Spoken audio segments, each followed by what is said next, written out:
Good morning, everyone, and thank you for being here for our session on enhancing inclusiveness through sustainable transport.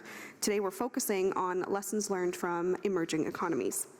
My name is Malathi Fernando. I'm an analyst at the International Transport Forum. I manage our work on decarbonizing transport in India, and it's my pleasure to be your moderator this morning. During this session, we want to focus on the work underway, the challenges and the solutions that are being implemented in cities and countries from the Global South. And as they implement their plans for cleaner and more inclusive mobility, we'll be talking about the kind of barriers and, more importantly, solutions to funding these initiatives. And to do that, I'm joined by my ITF colleagues, representatives from partner countries, development banks, and consulting, who are all working on these issues and will be sharing their views. We also have the special honor of announcing the two winners of the inaugural ITF Decarbonising Transport Award for Emerging Economies. So please be sure to stick around until the end of the session to see the excellent work that's already underway. I can promise you a very inspiring end to the session. So first off, I would like to introduce you to my colleague Vatsalya Sohu. Vatsalya is ITF's focal point for India and the Deputy Project Manager on our work in India. She'll be introducing you to the decarbonization projects that ITF has going on in emerging economies. Vatsalya?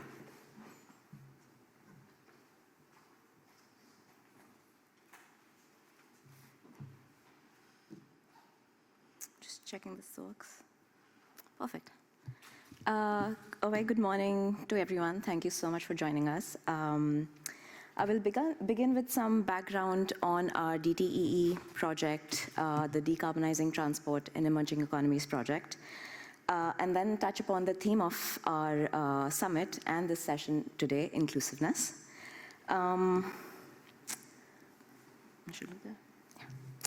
So to give you a brief background on the DTEE project, the project is funded by the International Climate Initiative of the German government.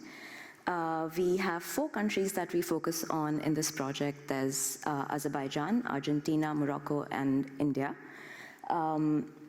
We have Wuppertal Institute from Germany as one of our implementing partners, and we work with NDC in India. We're very happy to have Siddharth here from NDC today. And we're also very happy to have all our panelists who have, in some way or the other, been involved in this project as well. So the backbone of this project are assessment tools that we use to provide these countries with a means to assess the impact of policy measures related to decarbonizing transport and identify and define pathways that will lead them to their sustainable mobility targets. And we put the ITF transport models to use in order to make these assessment tools. And these assessment tools then help us in analyzing the transport sector in a particular country or a region, estimating and evaluating the impact of policy measures on the transport activity and associated emissions, and also identifying different pathways that would help decarbonize the transport sector. So I will give 2 examples from this project. I'll take the case of India and then also talk about Azerbaijan. For India, we also have another project called the NDC Transport Initiative for Asia, and this is a project with a consortium partner, a consortium where we have GIZ, ICCT, WRI. We're very happy to have some of them here today. SlowCat, REN21, and Agora. The focus of this project is to promote a comprehensive approach of effective measures to decarbonize the transport sector, and the ITF's focus here in this project is on capacity building, which we've realized is often an aspect in projects that is sadly often neglected. So we're very happy to be able to contribute to this component of the project. So what we've done so far in these 2 projects in India is we started with a scoping paper for the Indian transport sector, where the scoping paper included an analysis on the current transport activity in India and emissions and energy use. We also reviewed the key policy instruments in place in India right now in the transport sector and what developments are coming up in the years to come. Then we also had a section which looked into which compared exercises done by a lot of think tanks, a lot of research organizations in India that looked at transport scenarios in the future and related emissions. And through that exercise, we actually realized that there is a lot of work being done in India that focuses on scenarios and projects, demand and emissions in the transport sector. But there's not, what we found was missing was a life cycle perspective, a holistic perspective in the transport sector. So from that exercise, we decided that what we're going to do is develop a life cycle assessment tool, and we have Pierpaolo Cazzola here, our ex-colleague, who is the brain behind this tool. We're very happy to have him here.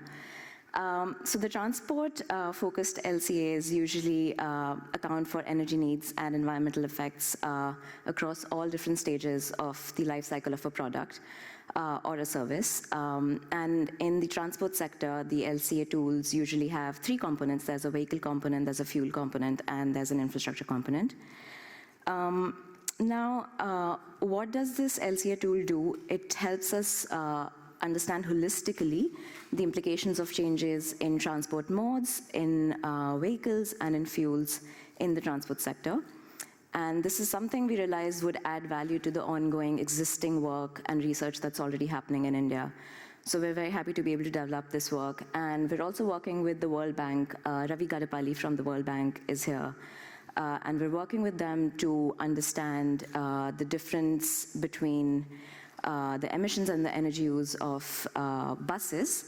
So we're comparing conventional buses and electric buses, and this is a study that's ongoing, and I think Ravi might touch upon it in his remarks. So that was India. Now I'll briefly touch upon the case of Azerbaijan, which is also one of the component countries in the Decarbonizing Transport in Emerging Economies project. For Azerbaijan, we developed a different tool, and I think that's one of the really good aspects of this project, that we've developed really different tools for all the 4 different countries, depending on their needs and what makes sense in which country. So for Azerbaijan, we developed, together with the Ministry of Transport and Digital Development, to identify and design 3 distinct scenarios to assess the CO2 reduction potential of different policy pathways.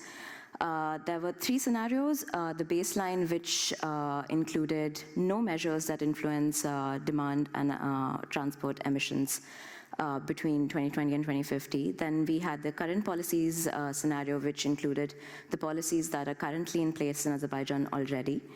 And then we had the high ambition, which we call the climate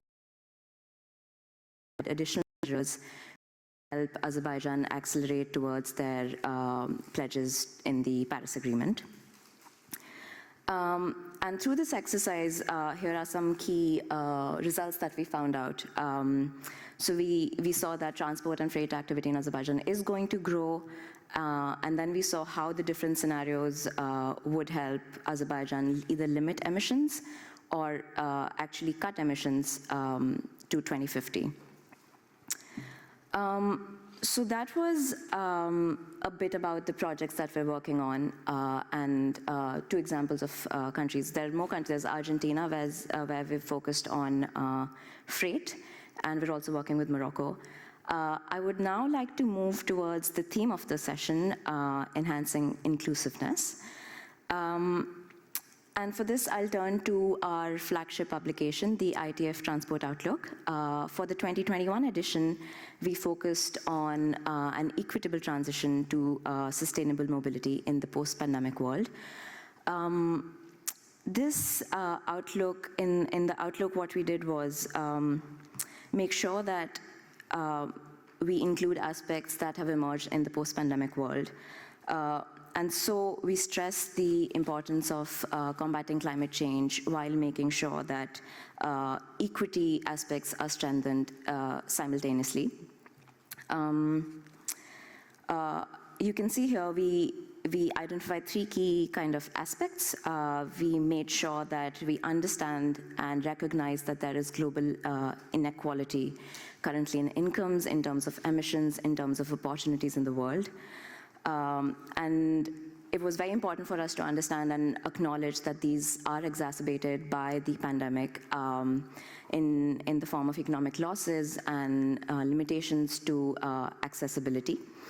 And more so in emerging economies, we've seen through our experience in the pandemic that this was much worse in emerging economies and the developing world than in developed and the Western countries. So in the end, we highlighted strongly that there's a very, it's imperative to align the actions and address these challenges in a way that addresses the economic recovery aspect of the post-crisis world, ensures that our environmental objectives are met, and that we make sure that we don't leave anyone behind. Policies for inclusion are essential. And basically the idea was that focusing on one of these and not focusing on the other 2, or focusing on 2 or leaving one behind, would basically mean taking 1 step ahead and 2 steps back, and that's something we don't want to do.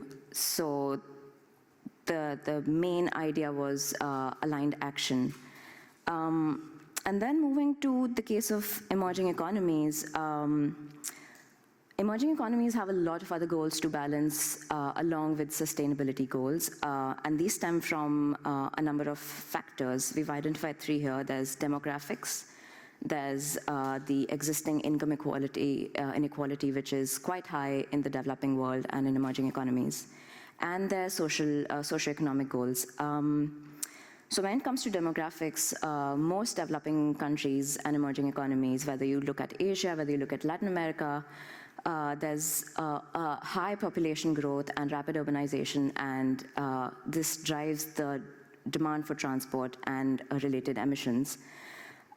There's existing income inequality, which means that affordability of services throughout all sections of the society is essential, and they often have scarce resources, and these need to be allocated very, very carefully. And when it comes to socioeconomic goals, emerging economies often struggle hard to find a balance between growth, the environment, and access. So that's something we're going to touch upon in our discussion today. Finally, looking at all of these, in the outlook, we mentioned that there's a strong need to shift focus from improving mobility towards improving accessibility. So traditionally, we've had very car-centric policies, which basically lead to more cars, wider roads, bigger roads, longer roads, more traffic. And this is something we need to move away from, which I feel, and I think, again, we'll touch upon in our discussion, is still the case in emerging economies. So there's a strong need to shift this to improving accessibility instead, to make sure that people are able to reach to opportunities, to jobs, to markets, to other people in an affordable manner. It doesn't leave behind people who are not car-centric. And I think that's, these are some of the elements that we want to bring forward in this session. And with that, I will hand it back to Malithi. Thank you very much for being here again.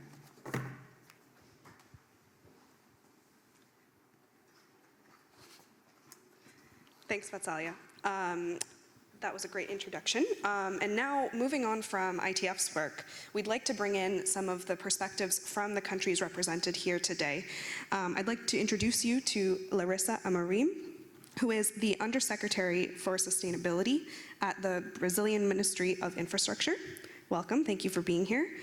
And Siddharth Sinha, who Vatsalya already mentioned, is one of our project partners. Siddharth Sinha works at, is from the CEO's office at NDC Aayog, the National Institution for Transforming India.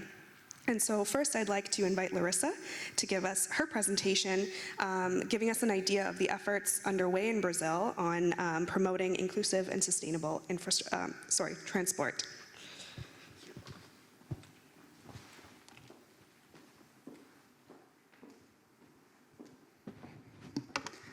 Good morning, guys. I'm really surprised. There is so many faces here today. It was a big party last night. I kind of think that it will be a little bit empty here today, but I'm happy that you wake up so early and are sharing with us this very good discussion. Well, first, I'd like to greet my colleagues. It's a pleasure to be here, and I hope I'm not going to be so boring with this presentation, because I know everybody's a little bit tired, has been a long week, and I see some faces here that was following from this week, and maybe I can say something, some information that you already heard. So I'm sorry, but I have to do a very good introduction so you can understand our situation in Brazil. And let's go. And in Brazil, we used to say everything that's good, we can copy. So what I did when I arrived to our ministry, I'm a civil servant since 2011, and I started my career at the environmental agency in Brazil. And for nature, I'm a forest engineer. Sustainability is in all my studies, in all my life. And when I arrived in Ministry of Infrastructure, I thought, how can we put sustainability here? And the first thing that we did, it was to copy a very good model that I'm sure that you here are very aware. What did we do? We created a small agenda, a small sustainability goals in the reality from our ministry, and that we call the sustainability guidelines from Ministry of Infrastructure. And they cover 5 areas: planning and governance, climate change, projects, studies and research, environmental license, and land management. And how do we put those guidelines in our projects? Creating sustainability agenda, like the ODS, sorry, in Portuguese it's ODS, Sustainability Goals Agenda. We created the sustainability agenda for our ministry. So we have a very complexion. Sorry, we have, in this agenda, we have a lot of projects, not only from the ministry, but for all the related entities that are linked with our ministry. We have about 13 agencies that are committed with our ministry, and all the projects that are guided by the ministry guidelines are in this agenda. Sorry, and they have the 3 pillars from ESG that are important: sustainability, that I already said, and the one that I like to highlight is the governance.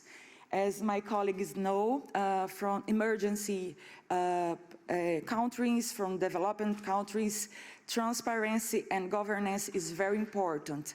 So we have in ministry a very new area that takes care about, that concerns about the transparency, the governance, and also to make sure our processes are correctly, are following the laws, and are given the answer that the society needs. And also, we have another change in Brazil perspective. We created the National Plan of Logistics. It's the first time that Brazil has a long-term plan for all the modes. And Ministry of Infrastructure, we take care of roads, railroads, ports, airports, also the transit law, and hydrovies. And so it's a very big ministry. And now we have the logistic plan. I was just heard my colleague telling about how many scenarios the studies from ITF can bring, and this national plan has make some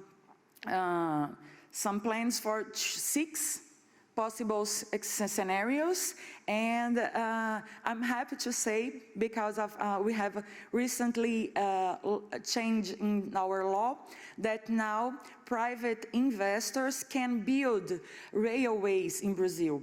Usually, until last year, only the government could build and operate railways.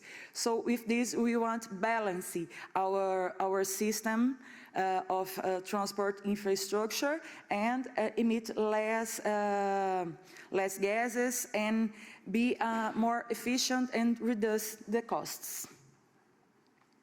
And I have to highlight here also our partnerships that are helping us to find a way and helping us to understand the foreign examples that this event here could clear for us and show for our delegation how are things in the world, how can we learn with you guys, how can we learn with Argentina and with India and bring good examples to Brazil. And one of the nice partnerships that we have is with GIZ.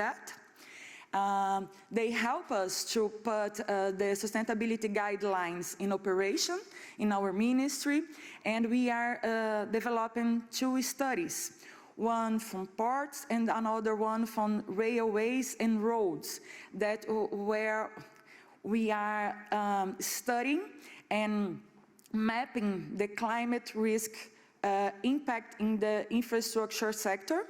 So from the ports, it's already public, it's in our website, and from roads and railroads, I hope that it will be ready to share with you maybe in the end of July. Another partnership, it was with climate bonds, CBI, Climate Initiative Bonds,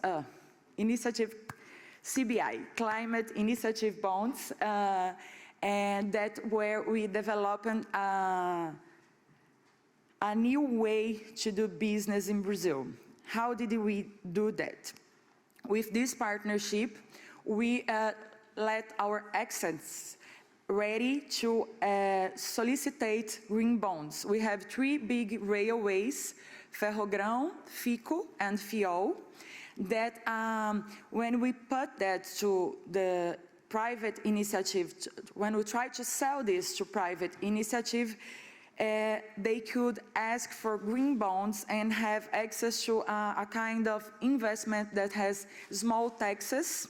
So it was the first time that Brazilian government sold access that are inside this whole of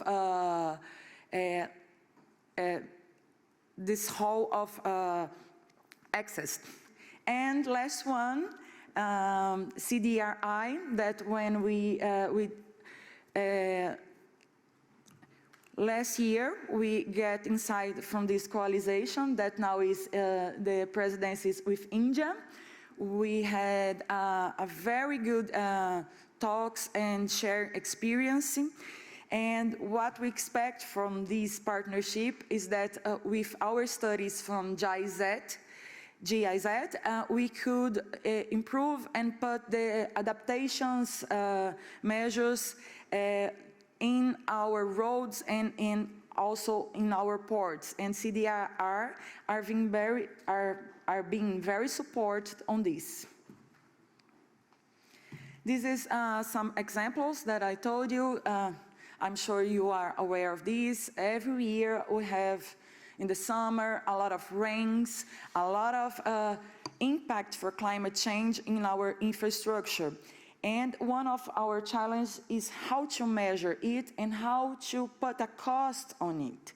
And also how to put this on the modeling of our partnerships program. This is the one that I said, that the study that we are developing with GIZ.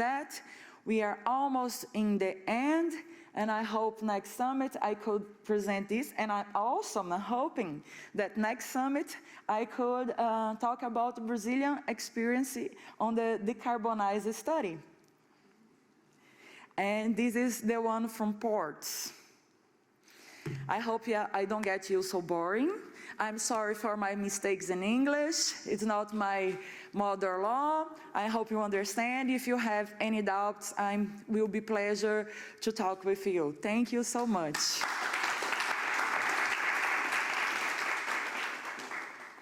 Thank you very much, Larissa, for the perspectives from the infrastructure and transport in Brazil. Siddharth, would you like to come up and share your experiences working with NDC and some of the initiatives that you have underway? Thank you so much, Malati, and thank you so much for having me over here. And it's wonderful to see so many colleagues over here who are some way or the other involved in India's development story and transport decarbonization initiatives. And it was wonderful to hear with, from my colleague from Brazil. So I think let's talk about India and what's really happening in India in terms of enhancing inclusiveness. And what I've tried to do is, through a couple of case studies, really explain what India has been up to. There's multiple things that we are doing, but I felt it would be best to explain through some case studies. So before I get into the presentation, I just thought I'd sort of give you a brief overview of what the transport sector in India is like. Of course, these are not all the stats, but we have about 68,000 kilometers of railways in the country. We have 750 kilometers of metro rail, which is operational in India already, and 480 kilometers in under construction. We have about 150,000 kilometers of just highways, and we, on an average, are constructing about 10 kilometers of highways every single day. We have a total road length of about 5 million kilometers in India. But if we go to the CO2 emissions, which is very important, especially given ITF and the work that they do, the road sector, the transport sector's overall contribution to emissions is about 14% in India. And out of this, 90% of the emissions actually come from the road transport sector, which also accounts for carrying about 65 to 70% of the freight in India. But what's the interesting thing? So if you look at the graphs down there, you see that the population growth in India, if you take 1981 to 2011, the population growth was 77%. But if you look at the motor vehicle sales in India between the same period, it increased by 2,529% during the same period. But despite this, the one interesting thing is that if you look at the number of cars that we have per 1,000 people in India, if you look at US, it's probably 837. If you look at Germany, it's 589. But if you look at India, we have 22 cars per 1,000 people, which also means that we have a great opportunity to replace or to actually step in with interventions which are shared, connected, and sort of really improve upon public transport in the country. In terms of policy priorities, as a developing country, it's very important for us to balance out the needs and the aspirations of people and economic development with the emissions. But we all know that connectivity is the cornerstone of economic development in any country. That's a fact, right? But COVID has really pressed this reset button. It has given us a wonderful opportunity to bring about reforms. And it's sad that at times, it takes shocks or pandemics for people to actually decide to press the reset button. But if COVID has given us this opportunity of bringing public transport back on track or transport back on track, then we should actually try to ensure that whatever we do in terms of recovery is sustainable. So as India, our policy priority, of course, is to get clean, connected, shared, accessible, affordable, safe, and inclusive transportation systems as part of our economic development journey. And I will stress on safe later on in this presentation. I'll tell you why that's sort of important. So let me take some of the initiatives of India where we are trying to bring people into the economic mainstream. So we have a regional connectivity air scheme which was launched, which is known as UDAN, which actually is a Hindi word which means to fly, but it's also an acronym which stands for Udega Desh Ka Aam Nagrik, which means enabling the common citizen of the country to fly. So we are providing connectivity to underserved areas. So by the way, India has a lot of areas which are completely cut off. So if you go to the northeast or to the northern parts of India, they're completely cut off. And when areas are cut off, what actually happens is that you're unable to bring those people into the economic mainstream. And that is one of the most important things about transportation. So as part of this scheme, we have operationalized 67 airports, 419 new routes. And how we support this is in the form of concessions, viability gap funding. All governments, federal or regional, support this. And we've also been able to cap the fares at about 25 euros for regional connectivity. Now, whenever we talk about this, of course, the question that comes in is emissions, right? But we cannot leave these people just on their own, right? These are areas where we cannot build roads. So we will have to connect them through flights. And this has really completely transformed the labor markets in India, because suddenly you've had underdeveloped areas who've been brought into the economic mainstream. You've given people the opportunity to do this. It's given people, it's made transport affordable. It's made it equitable. And equitable is really important, because if you don't connect people, you are not providing them access to the same opportunities as other people are. And that's a very important thing. We're also talking about making public transport clean and affordable. And I think, I'm sorry to repeat this, but I think India's been stressing on this quite a bit. I think in the last 2 days, we've spoken a lot about this particular project as well. But we've recently had a centralized tender, which probably is the largest in the world, where we've actually procured 5,450 electric buses through just one tender for 5 cities in our country. The government will not do anything. It will be the private sector which will procure these buses. The OEMs will actually find an operator. It's a wet lease arrangement, and these buses will ply in 5 cities in India, and about 5,000 buses we're going to have. And we also realized that this was the first time in the tenders that we discovered some of the lowest prices for electric buses, because generally when we compare them with ICE buses, we always talk about the cost element. So we noticed that there was a 48% savings. And why this is important is because public transport is the lifeline of people in cities. And only once you have more buses or more public transport on the streets will you be able to bring people into the economic mainstream. And as a result of this, our calculations show that in the next few years, we will be saving 1.8 billion liters of oil and 3.3 million tons of CO2 tailpipe emissions reduction. So we are talking about both sustainability as well as connectivity as part of this project. The third most transformational project which is happening in India is the Regional Rapid Transit Project. Interestingly, if you look at the first graph there, Delhi will become the most populous city in the world in 2050, right? And in general, India will double its urban population by 2050 as the rural to urban migration increases in search of jobs. But when we talk about affordability and accessibility, we also need to talk about connecting cities with their hinterlands, which is actually very important, right? What we see is that when people migrate from rural to urban areas in India, you've got cities just sprawling outwards. And you have that happening because land rates are cheap, so people sprawl away and cities sort of expand. But the downside, of course, to that is that you're cutting them away from economic opportunities. So it's very important to have semi-high-speed rails between the hinterlands and the city. And the first project that we are building is to connect the national capital region of Delhi with the surrounding city of Meerut. And it's just one of the 8 routes that we've conceptualized for this. So it's about 82 kilometers. It's fully elevated. So there was very minimal land acquisition, because in developing countries, we often run into this whole issue of land acquisition. But here we tied up with the national highways and we completely elevated the stretch. We said that give us your central verge. We will build our pillars and we will elevate the project completely. So there were no land acquisition troubles. The fares you'd have fares of about 1.6 euros. You have trains every 5 minutes. And we've made the metro rails interoperable on the same tracks. So you don't have a separate metro rail. Within the cities, the metro rail is sort of interoperable.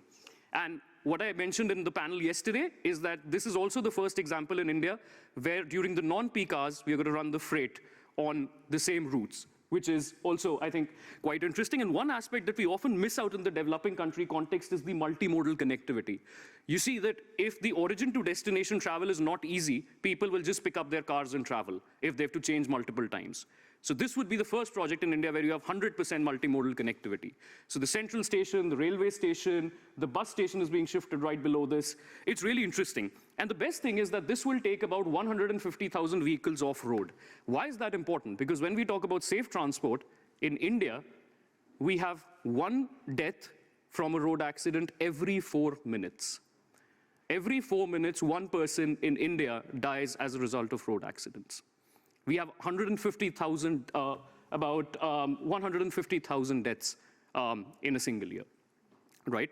So we're happy that the first train set of the RRTS project has been delivered by Alstom. This just happened a couple of days ago.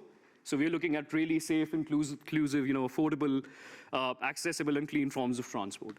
Another problem in India is the rugged terrain, right? So we're also launching ropeways as a form of overhead mass rapid transit. So of course, the LAPAS is the most popular example of this.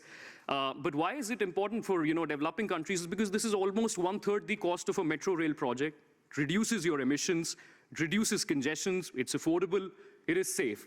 And we've started doing this in our hilly area. So we have projects coming up in northern and northeastern India, Shimla, Manali, Dharamshala, Gangtok. These are all states in Himachal Pradesh or the northeast. And again, why this is important is because these citizens were so far disconnected from even being able to come to the cities. And now we're able to connect them through ropeways.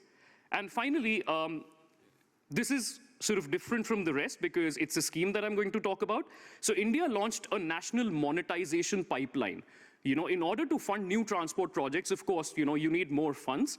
But what we felt that the biggest advantage that we had in India was a number of brownfield projects, right? And we wanted to monetize them. So we launched the National Monetization Pipeline in India. The aim of this is to raise almost $81 billion between 2022 and 2025. So what we are actually doing here is that good projects, stable projects with a stable revenue generating profile we are actually asking the private sector on contractual arrangements to operate these projects without, of course, increasing the fares or anything. And if you look at the total outlay within the transport sector from roads, we are hoping to raise $21 billion from railways. We are hoping to raise about $20 billion from civil aviation, about $3 billion. That's not others, that's actually civil aviation.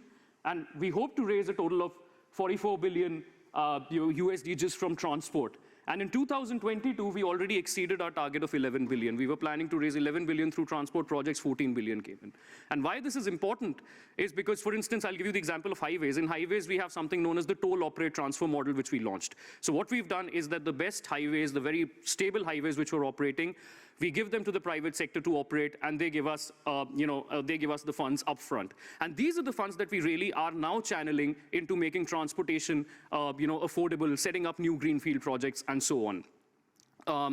Finally, the NDC-ITF collaboration, I think I don't need to talk about this. Vatsalya has already, and Malithi, they've already talked about this project. Pierre, of course, is ex-ITF, but he was a very important part of this project. So we are doing a life cycle assessment modeling in India. You see, the problem that we face in India is that, we keep coming up with policies, but we really don't have hard evidence to back these policies, especially when it comes to emissions, right? So for the first time, as a result of this model, we will actually have enough evidence. We'll have the ability to simulate the measures that we want to take, and we'll be able to launch policies, which would have an actual impact, rather than, maybe just going for, trial and error. Of course, and we've chosen the LCA model, Pierre's suggestion again, because it avoids the onus of burden shifting. So I don't need to get into this. I think we've already talked about this. The other collaboration that we have is the NDC Transport Initiative for Asia, the India component of that. And this really has 4 broad work streams. One, of course, is to advance the modeling capacity in India, which is where ITF comes in. We want to define the focus of e-mobility activities. We want to bring convergence in efforts. So one part of this is really to get all stakeholders in transport together, because one of the problems that we face is information asymmetry. Nobody knows what they're doing. And I'm glad that WRI is doing that for us. Pavan from WRI is right here.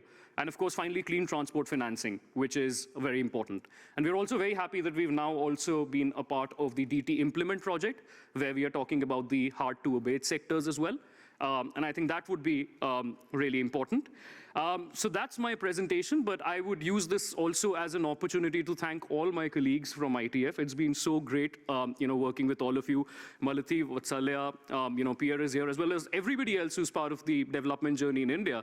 We've got Mark from Airbus over here. They're doing work in sustainable aviation fuels. Patrick, Siemens went out there and suggested e-highways to us. Wuppertal Institute, is here. Pavan from WRI. So it's so good to see all our development partners right here. And we look forward to continued collaboration. Thank you so much.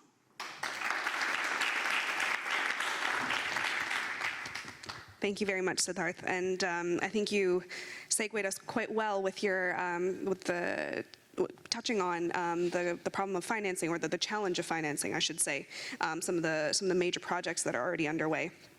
So I'd like us to shift gears a little bit, and I'd like to introduce Agustina Calatayud, who is the lead transport specialist at Inter-American Development Bank, and Ravi Gadapalli, who is an independent public transport consultant who's working with the World Bank, with UITP, Asian Development Bank, and International Finance Corporation. So first up, Agustina, would you like to take the floor? Yeah, sure. From here, or should I go there? I think There we're works, here, yeah. right? We're good here. So thank you for the invitation. I represent a multilateral development bank, the Inter-American Development Bank, IDB, the most important development bank for Latin America and the Caribbean countries. And I'm going to give you a few remarks about the work that we do in promoting sustainability and inclusion in Latin America and the Caribbean. So a few statistics to start on why this issue is important. I'm going to focus on decarbonization, which is, and climate change, which is one of the most pressing problems for our countries, because today 4 out of the 10 most vulnerable countries in terms of global warming are in our region. Also, we are expecting extreme weather events to multiply by 4 in a region that has already seen countries wiped out, devastated by floods and hurricanes. And only in 2020, we saw 300,000 lives lost related to climate extreme events. So promoting sustainability and sustainable development has always been and is at the core of our institutional strategy, and it's going to be even more because the IDB presidency launched last year Vision 2025 and for a recovery in the Americas after the COVID-19 pandemic, and inclusion and sustainable development are 2 of its 5 main pillars. So what does that imply for us and for our work? In our projects, all of our projects need to have a component that promotes inclusion. Also, all of our projects need to have a positive net impact on sustainability. And as well as we are working with other MDBs like the World Bank, the Asian Development Bank, the EBRD, we have committed by next year in 2023 to have all of our projects aligned by 100% with the Paris Agreement goals. And we are doing that through 4 main areas. We promote knowledge and information sharing with our countries, and the ITF has been a great partner for us. We work with you guys in one of the projects for decarbonizing transportation in Latin America and the Caribbean, where we develop scenarios for 2050 to decarbonize pathways in 3 cities: Bogota, Mexico City, and Buenos Aires. We also provide technical assistance to our countries to develop, for example, electromobility frameworks. And of course, promoting sustainability requires financing, and we provide concessional funding to support, for example, the renewal of buses, the fleet buses.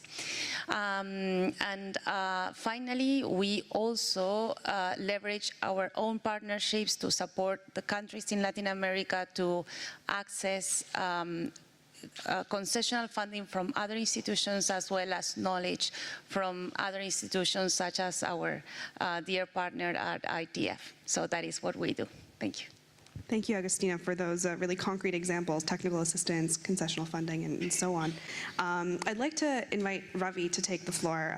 Ravi, given you've worked with multiple development banks and you're working in India, can you share a little bit on this topic? Thank you. Hello, everyone. Nice to be here among all of you. So the problem statement has already been articulated that in developing countries, the problems are several and the resources are limited, and how do you get more access to more resources and how do you deploy them efficiently? So basically that is the problem statement. And what is efficient deployment of resources? Whether you want to solve inclusivity, sustainability, greenhouse gas emissions, air pollution, it's all about building better public transport systems or walking, cycling. So the solutions are also known. The need for them is known and the need for financing is also known. But the execution is where, I mean, we know we need that, but from there to actually doing it, the bridging that gap is where we are actually not keeping up with the pace of requirements. And why is that is the real question I would like to focus on. So there is access to finance if there is a clear articulation of the problem and if we think through what is needed.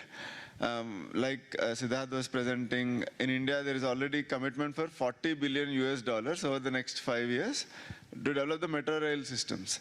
And there is $7 billion of government money on electric mobility to incentivize manufacturing and incentivize adoption.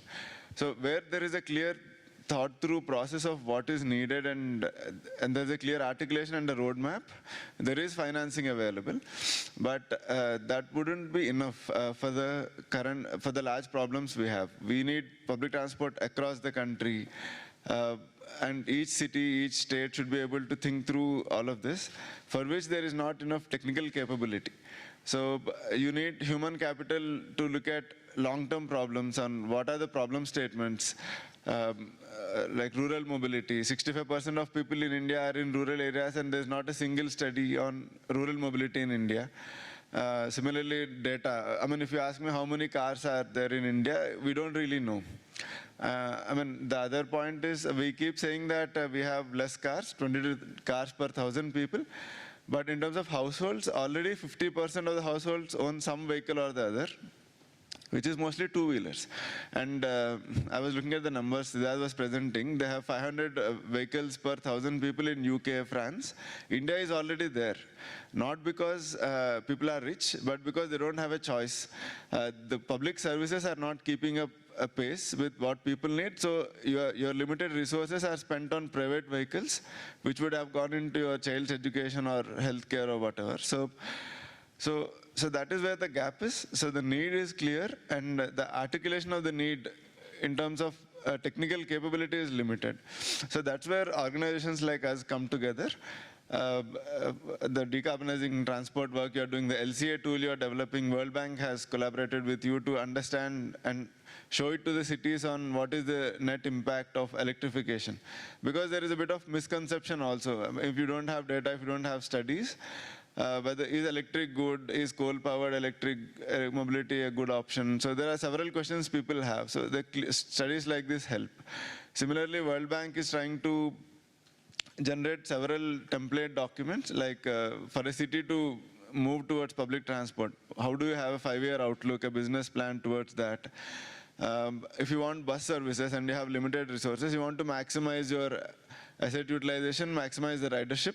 So how do you plan for services in a demand-responsive manner? Our cities are growing so fast.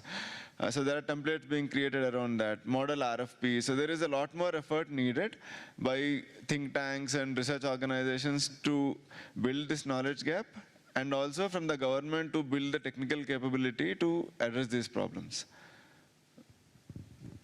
Thank you, Ravi. So we're going to go right into our panel discussion. We have a few questions for our panelists. And I'll start with Larissa. You gave us an overview on what the Ministry of Infrastructure is doing.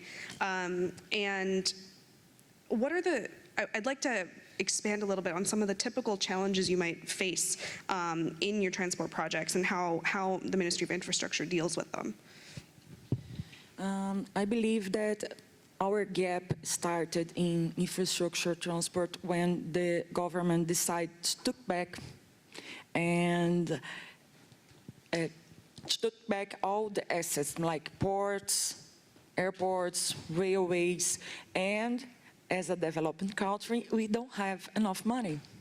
So we have to choose our battles. And for a long, long time, infrastructure of transport, it was not the major problem. It was not in the center of our investments and not even in the center of our money, because we have another challenge. And we had in this last for three years investing in partnership program. So we can bring the private capital to help us to improve our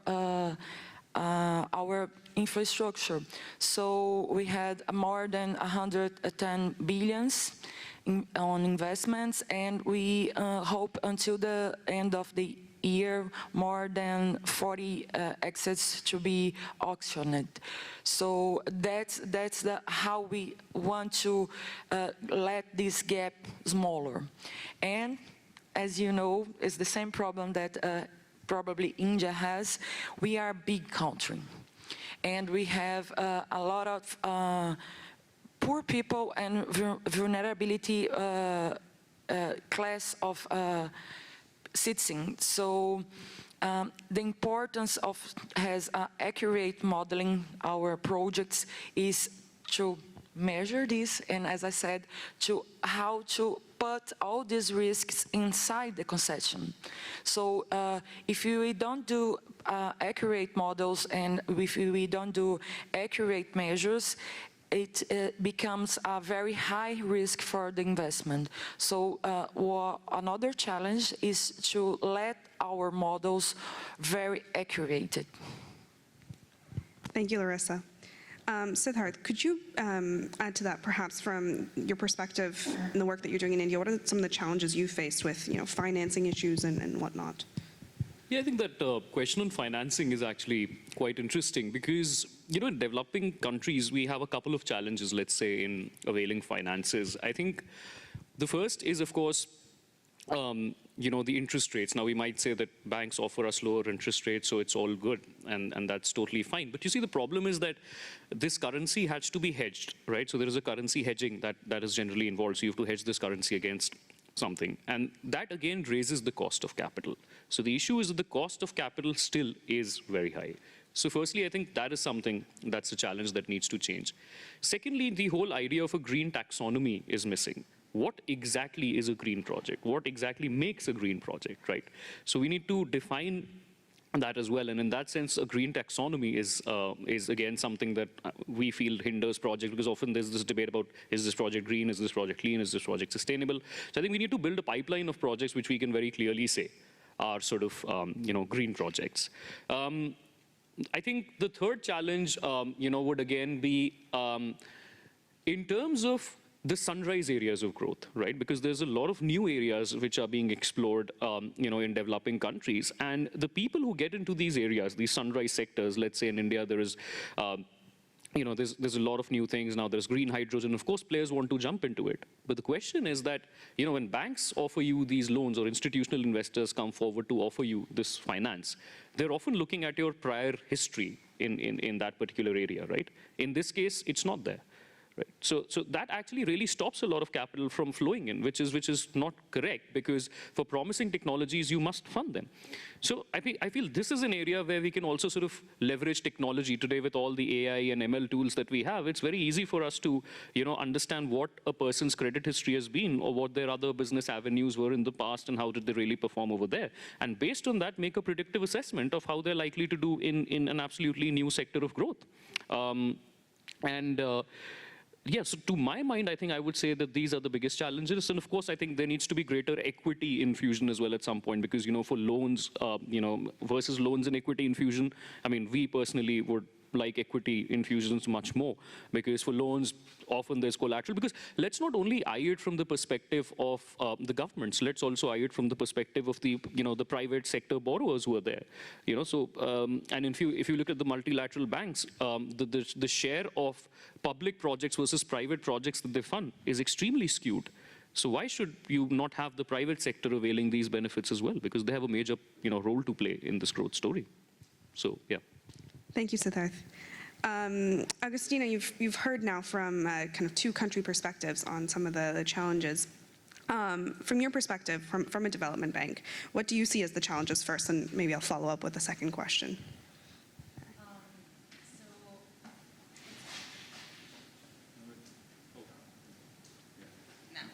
now it's on, yes. So no, I completely agree with what my colleagues said. Just to summarize what they said, there's the upfront cost of investing in these energy transition projects is huge. But then, in the case of public operators, we are talking about public transportation. There's a lack of resources, own resources to make these upfront investments, and if we think about that most of them are highly subsidized, and that's why they can keep operating, and at the same time they are facing a lot of financial trouble now due to the loss of demand due to the COVID-19 pandemic. And the last one, and that is where accessing credit is key, right? Because these operators usually don't have access to finance. And they don't have it because the credit scoring is lower, because they don't have the collateral they need in order to access to credit, but at the same time, because in our countries, there's a lot of informality, and also that limits the access to credit. Could you expand a little bit on what you think would be solutions to kind of overcome some of these challenges? And what would you encourage countries and cities to do? So public policies, those are key, and we have seen that not only in transportation, but also in financing SMEs, for example, right? To overcome this lack of access to finance that, because of market failures, these type of enterprises cannot access. So I would say that, and especially talking about decarbonization and energy transition projects, we do have a lot of good news because we have countries that are already putting in their own regulatory frameworks the interest in creating transition funds, for example, for renewing the bus fleets. Also, so that's more from the subsidy and the fiscal way of doing things, supporting energy transition projects, but we also have the role of national development banks through concessional financing so that they can lower the interest rate and also extend the maturity of the loans that are needed to repay these loans, and finally also strengthening through technical cooperation, and that is something that we do a lot. We help countries to strengthen the structuring of the projects before putting them out to the private or to the international, to the local or to international capital markets in order to be financed. That's something that we are doing from, electric barges to electric buses, so that they can be bankable, they can be appealing to to capital markets or the commercial banks. Thank you, Agustina. Ravi, you already started mentioning some of the work that you're doing with development banks and perhaps avenues to find some of the solutions. Could you expand a little bit on that as well? So like I mentioned, broadly we have technical capability constraints, financial capability constraints, and technical capability is constraining the financial capability further. So because of which we are actually not having context-specific solutions. So metro was success in Delhi, and so every city wants a metro in India. Or maybe BRT was successful in some cities. In some cities it is not, and wherever it is not working, nobody wants that anymore. Or so it's a bit of a herd mentality creeping in rather than investing in context-specific solutions. So even the current metros in many cities are making massive losses. So we need to invest more in data collection, in understanding paratransit systems, which are actually the majority of our transport across the country, and there is absolutely no knowledge on that. So we need to build knowledge.